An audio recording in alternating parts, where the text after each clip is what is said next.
It is safe to assume that 2025 is going to be an absolutely huge year for Topps, and it's not even just for baseball, as we acquire the NBA license next year, as well as multiple more, including Disney, Marvel, and so on and so forth. And today, we're going to finally understand a little bit what that's going to look like starting in January. So what's going on, guys? It's Grip Rip, and before we get into the video today, let's plug the giveaway as usual. So at 10,000 subscribers, we'll be giving, or 11,000, I should say, my fault, we'll be giving away hobby packs of most likely, I would assume, Series 1. All you got to do is be subscribed, like this video, turn on the post notifications for all the content you see on the channel, and last but not least, leave a comment in the comment section of this video and countless other videos on your craziest, wildest, and boldest take you may have for next baseball season. So, let's get into it. So, of course, today we have a different pack in the advent calendar. So, we are nearing the end of the Christmas season, unfortunately. But you know what that means? We have an exclusive pack here today, the Evergreen Pack. And what these are is they kind of look like the ornaments, kinda, but they're like evergreen trees. So let's just see what we got here. I'm not really expecting too much, but the first card, and they all just fall in my hand, is a decent one. We have Wyatt Langford. That's a decent one, right? So a decent one. As you see, it's a die cut with evergreen trees in the background, hence the word Evergreen Pack. So there we go. There's card number one. Card number two is going to be a Jackie Robinson. So we're 2 for 2, I would say. On this pack, we're 2 for 2 right now. And the last one is going to be a...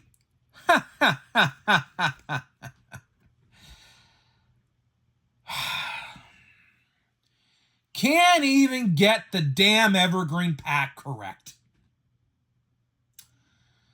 Oh, man. I mean, look, it's 2 Wyatt Langfords. It's 2 rookie cards. But, you know, it is funny. It is funny. I actually did see a video, a couple actually, where they opened these Evergreen Packs, and the first and third card were the same. So, why am I even surprised that that happened to me? I shouldn't be, because I saw it coming. I should have saw it coming. Whatever. I mean, listen, 2 rookie cards, whatever. Whatever.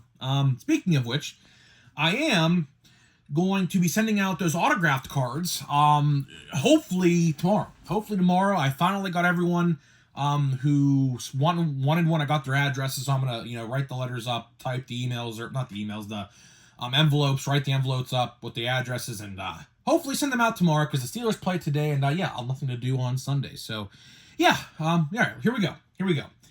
Let's get into the video. So, either way, we have some big news, guys. We have some big news for 2025 Topps. Pretty interesting stuff, I might say, because, wow. I mean, this news kind of came out of left field, and I actually uploaded this to my community tab yesterday, so if you missed it, go check it out.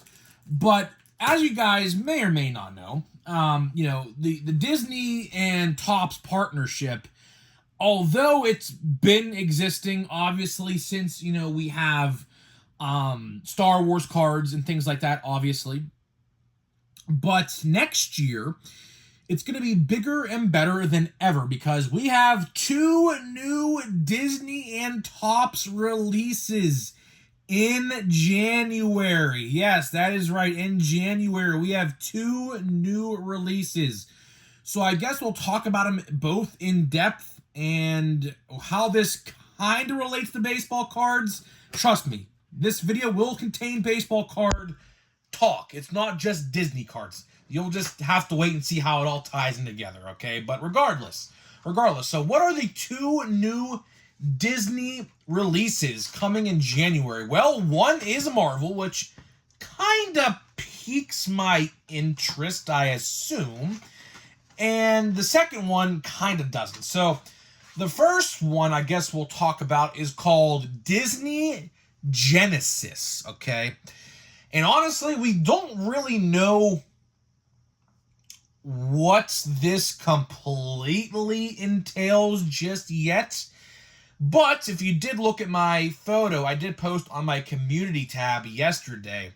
it looks like Disney Genesis is going to be a higher end Topps release for Disney. Now it is, both of these releases, by the way, are hobby exclusive, and I'll talk more about that later in this video.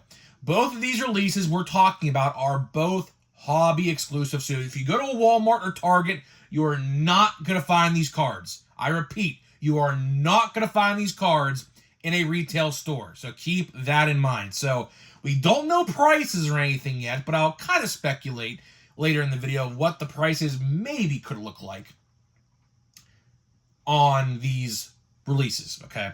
So the first one is Disney Genesis. It looks very high-end. Do you guys remember those Spotlight, like, Bowman draft cards they did?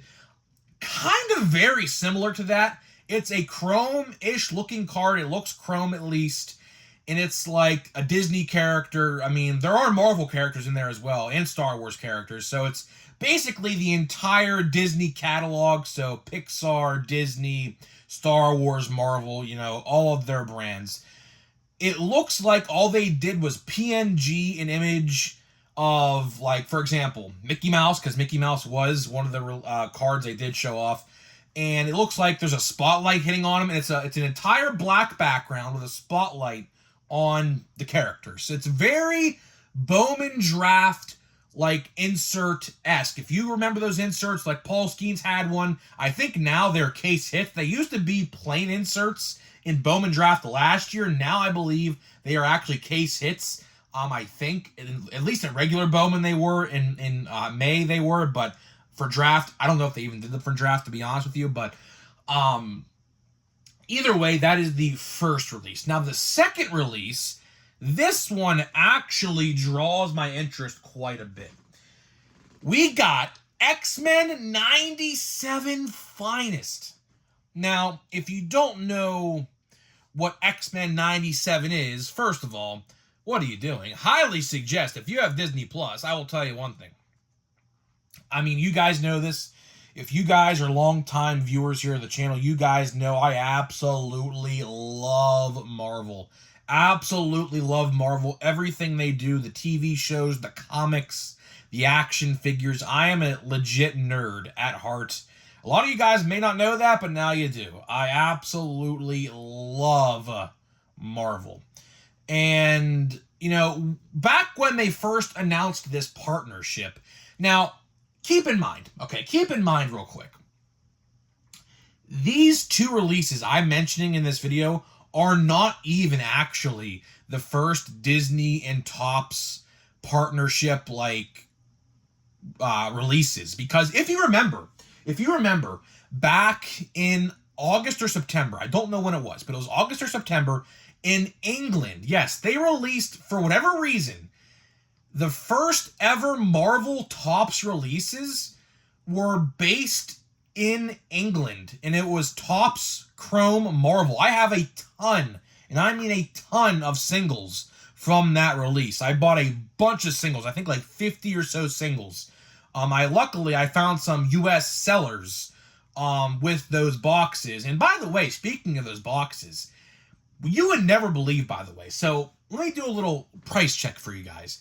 A box of Topps Chrome Marvel, when they came out, was like $150, like our money. Now, their money a little different, but our money was like $150. Now, a box of Topps Chrome Marvel, $900. You did not hear me incorrectly. A box of Topps Chrome Marvel today is $900.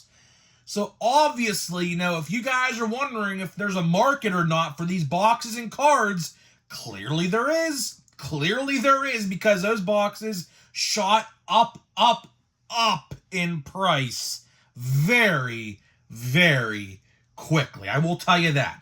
So for anyone wondering, like, what these boxes are going to be priced at, it's really tough to say. It really is tough to say, because you aren't obviously, I mean, you're not guaranteed autos in any way, shape, or form. Now, I do know they do these facsimile autographs, and it's obviously fake. Like, they have Mickey Mouse autographs and Tinkerbell autographs and Peter Pan autographs and Cinderella autographs and things like that. Obviously, they're not real. They're actually just printed onto the card. It would have been actually nice for someone to actually like sign them, but obviously clearly that didn't happen, at least for the first release. Now, for these upcoming releases, there are like artist cards and comic like writer cards and the XMen 97 things and stuff and things like that. But what do I realistically see these valued at? I mean, it would be hard to imagine these are over $200. I mean, there is a market, believe it or not, there is a market for Disney, just in general, Disney merchandise in general, whether it's Mickey Mouse or Spider-Man or Darth Vader or Kylo Ren or whoever else you want to throw in that discussion. There is a market. There absolutely is a market for like Toy Story, like Buzz and Woody, or like Finding Nemo or Monsters Inc. and things like that. So these boxes realistically could very well be sought after. I'm not saying they're not. But I'll tell you one thing. Not making some of these releases a shared retail and hobby release is a big mistake. Because here's the thing, okay? I love Marvel. I said that already. Am I going to go out there and buy the XMen 97 Finest release? Realistically, there is a 0.00001% chance, I kid you not, that I buy that release. Because here's the thing, okay? Am I going to throw out $200 or so, or maybe $300? I mean, we don't know the price of this, so I'm just taking a guess. Just keep that in mind. I'm taking a guess on these prices. Am I going to go out there and throw $200 on an X-Men 97 Marvel release that's a Finest release? No, I'm not. Because realistically, we're going to be like 2 or 3 weeks away from Series 1 at that point, and why would I waste money on superhero cards? Although I would love to, believe me, I would love to throw money down on superhero cards. But the problem is, since Series 1's coming out, I really don't have the funds per se to go out there and buy Marvel cards. Now, if they would make blaster boxes and things like that, then, I could potentially buy a couple. But I'm not going to go out there and spend $250, $300 even. Like, that would be insane. But let's be honest, this is Topps now. Topps does whatever the hell Topps wants to do. And it could be a reality where these boxes do eventually hit $300 for superhero cards or a card of Mickey Mouse. But regardless, if you want to buy these releases, go ahead and buy them. I think they're going to be very sought after. I do think these cards will be super, super sought after. With that being said, realistically, how am I going to buy these releases? Well, for Disney Genesis, I mean, I probably will buy the Spider-Man cards or the Marvel cards in general, or maybe some Star Wars cards. Like, I do think that Darth Vader card with the black background does look pretty slick, so I might just buy that single.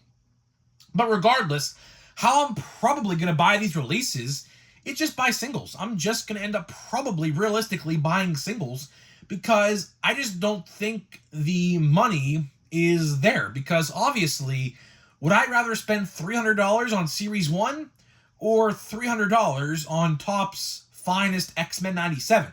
Now, I'm not saying that I'm not going to buy some, because I will definitely be buying singles of X-Men 97. That show was insanely good. And I'll tell you, if you are a Marvel fan or a fan of the X-Men show from the 90s, this is literally a reboot in the same cast and characters, and it's just like from the 90s. It's really, really good. Obviously, I was not born until 2001, so obviously way before my time. But it is fun to see those characters back with Disney, because as you guys may or may not know, they were with Fox, and Fox had control and the rights to the X-Men, and now they're with Disney again and everything like that. So obviously, Deadpool and Wolverine obviously happened with Marvel Studios and things like that, just for a reference. But it is pretty exciting. It is pretty exciting to see what happens in the future. I will tell you, if they ever do a dedicated Spider-Man release, which I don't know if they're actually legally obligated to, by the way, because I think there is something there with Sony.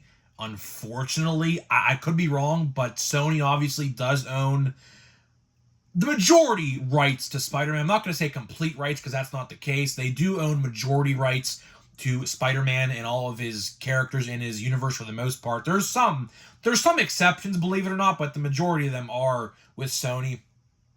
And I will tell you, if they ever do a Spider-Man dedicated release, I would buy those up like no tomorrow. Spider-Man is easily my favorite superhero of all time, next to probably Captain America. Steve Rogers, that is. I love Chris Evans' Captain America. I think he was absolutely great for the MCU. The new Captain America hasn't grown on me yet, but we'll see what happens. The new movie does actually come out in February, which, by the way, Topps could very well release cards for that movie as well. That was actually something I did want to get into in this video, is realistically, do I see a potential reality that they release cards for the movies? And the first movie, I guess, would be Captain America New World Order that comes out on Valentine's Day. I could see it. Now, it won't be before the movie, obviously, because spoilers and things like that, but I could definitely see a reality where they put movie cards in a release and sell them. Same thing with the Fantastic Four. I cannot wait for the Fantastic Four. That's another one that's going to be a heavy hitter one for Marvel and Disney altogether. That comes, I believe, in June. That'll be a good one. And they could definitely do a release with that as well. So either way, guys, just wanted to highlight today some upcoming releases. They come out in January, apparently, according to this website I read this information on. And obviously, Series 1 information is not too far away. I will say this. We are pretty much, in terms of Series 1 news, we are pretty much at the goal line. In terms of football terminology, we are pretty much at the goal line right now for top Series 1 news. We are pretty much about to get it. Now, last year we got Series 1 news not February, December 23rd. Obviously, December 23rd is this week. Does that mean that we're going to get Series 1 news on December 23rd this week? I don't think so. I could be wrong. Maybe not. I'm not entirely sure, but it is imminent. It is very, very close. We will be getting some reveals, some designs, some insert designs, maybe box art. I don't think we'll get a checklist yet or odds. I would be shocked if we would this early. Probably in about 3 weeks or so we will. Not right now, but we are pretty close. Just keep that in mind. So either way, guys, before we get out of here and open a pack of holiday, let me tell you about today's sponsor of the video, which is Smackin' Sunflower Seeds. Smackin' Sunflower Seeds are the viral TikTok sunflower seeds you may or may not have heard of before. And they have some pretty crazy flavors, man. They have some pretty crazy flavors. And we have partnered up to deliver 10% off. So click the link down below. The code will already be applied to your cart. 10% off your entire purchase with my code GRIPANDRIP. If you don't click the link, just go on the website, type it in yourself, get 10% off your entire order. They have some pretty crazy flavors. Flavors that you don't see anywhere else, like cinnamon roll, street taco, loaded baked potato, which is bacon cheddar fries, realistically. Cinnamon churro, which is pretty good, and things like that. So either way, let's get into it. We did open a brand new box of holiday as well. This is the last box of holiday, and the first ornament, or the last ornament, I should say, is a Jackson Merrill. So I guess we're ending the ornaments with a bang, I guess, and I guess we'll cover up Juan Soto. You can barely even see Juan Soto. He's right here, but he's in a Nationals uniform. Obviously, that's very, very outdated, so we'll just put him right there, and I'm knocking over Santa Claus and Shohei at the same time. Don't want to do that, so let's flip him around. Santa Claus just has to survive another 2 or 3 weeks, but I will tell you, I'm going to give you guys a little tease into the future, because a lot of you seem to be very interested in what's about to come to the future. So next year, you're going to see these ornaments and things like that next year, right? But here's the thing. Next year, we are going to be doing some pretty crazy things with the channel. So, you guys may or may not like this setup that I got going on right now, but what if I told you that we are going to be doing a studio-style video for the most days? Now, some days it will be this. This setup is not going to, go away for forever, right? But there will be some days where I still use this setup. But in the new year, probably by the end of January, not exactly when the new year starts, because I have I have a Christmas tree to take down and everything where the setup's going to be. So just have to give me a couple days to do that stuff. But we are going to be doing a brand new setup, and these ornaments next year will be on an actual Christmas tree behind me in the new setup. So yeah, so this setup as you see it right now is going to obviously still exist, but not to the extent of what it's going to be right now. So we're going to be doing like face content, like, so you will like literally watch me talk and move my hands around and things like that, and, you know, scream and probably get a big kick out of it. And we got a George Springer. I think I actually already pulled this card. I think, no kidding, I actually pulled this exact same card in the first monster box I bought. So pretty interesting, I guess. Pretty interesting. Let me see. Was that a short print? No, it was not. Okay. Goldschmidt, who's not coming back to the... and then George Springer again. So I guess color match, I guess, right? How about the Blue Jays, by the way, man? The Blue Jays... I don't know, man. The Blue Jays are kind of in a weird spot. I mean, they have Vladdy and Bo Bichette for this year, but they're free agents after this upcoming season. So here's the thing, like, do they let them walk, or do they trade them? Or do they trade them at the deadline? Because realistically, do you guys think the Blue Jays are going to be in playoff contention come the trade deadline? I don't think so. I'm sorry, Toronto fans, if you're watching my video, but I don't know, man. I mean, they're definitely not re-signing Vladdy. I would be absolutely shocked. It's going to cost at least, like, probably like $350, probably. They could extend him if they wanted to, but I think he's going to walk and go somewhere where he has a chance to win, and win like right now. So I don't know. Either way, guys, I'm getting out of here. Let me know what you think about these brand new Disney releases coming out very soon. What interests you? What doesn't interest you? Are you going to be buying any of this stuff? And I'll see you guys in the next one.